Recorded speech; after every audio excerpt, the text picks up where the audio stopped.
Absolutely. So, I mean, methylene blue has gained popularity, right? So, we've seen on social media all these biohackers sticking their tongue out, showing off their blue tongue, Right. and as a great biohacking trick. So, what's your guys' thoughts on this trend, and when did it start? Well, it's for at least my point is like I mentioned before, when I started seeing all these people with post-COVID, whether it was vaccines or having COVID, they had that brain fog and they're coming in your office, just people in their 30s and 20s and 50s, and they just didn't know, they couldn't remember their names, they couldn't work, they couldn't function. And I remember years ago using methylene blue in the ICUs for traumatic brain injury and for cardiac vascular shock. I would give them a bag of IV fluids to help their brain. And I thought, wow, let me start researching about methylene blue. Found out a lot of cool things about methylene blue and said, let's try it. So I started IV methylene blue, started getting people, the brain fogs went, they started feeling better. They're actually, a lot of their post-COVID symptoms went away.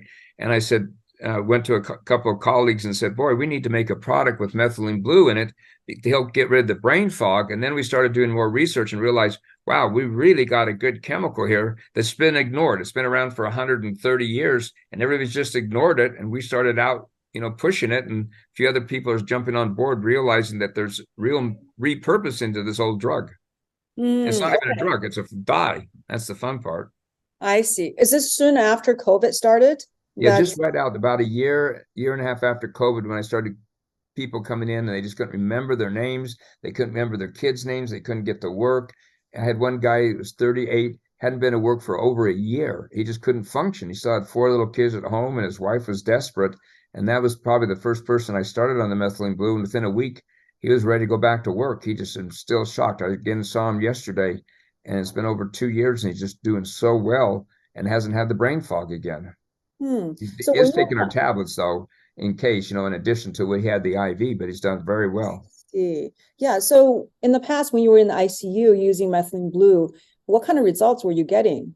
It was helping all these people with the shock trauma, where they, cardiovascular surgery, sometimes their heart failure and they almost die, and bringing them back, they'd have that confusion and the brain swelling and just couldn't function. And that's when we were using the methylene blue for those patients. I have some ICU nurses, older ICU nurses working in my practice right now. And they now say, man, remember when everybody was going down the hill and they didn't have anything else to do, they'd say, bring in the methylene blue. Hmm. And we'd give the methylene blue to them IV and they'd have the benefits. Nowadays in the hospitals, they use it as a dye, to see if there's holes in your bowels or to test other things. But back then it was used all the time for all this bad trauma in the brain. And they remembered, and I remembered, it really made a difference in their brain functions at that particular time. Now we find out that also methylene blue can help with the heart, so it probably had some cardiovascular benefits at that time. But when we were using it, it was mainly for brain so they could function and get out of the ICU. Okay. So I understand that it was started a long time ago. I guess the Right. first medical use was when they realized there were anti-malaria properties of this substance, right? This Right. dye.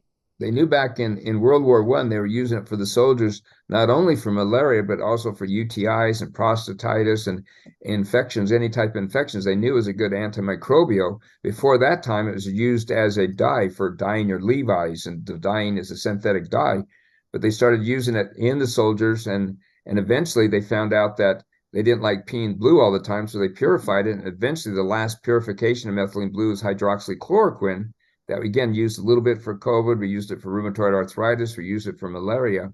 And so, and it just went out of favor for a while because they started making drugs from the big pharma, and the methylene blue as a dye just sort of faded away until we started bringing it back out again.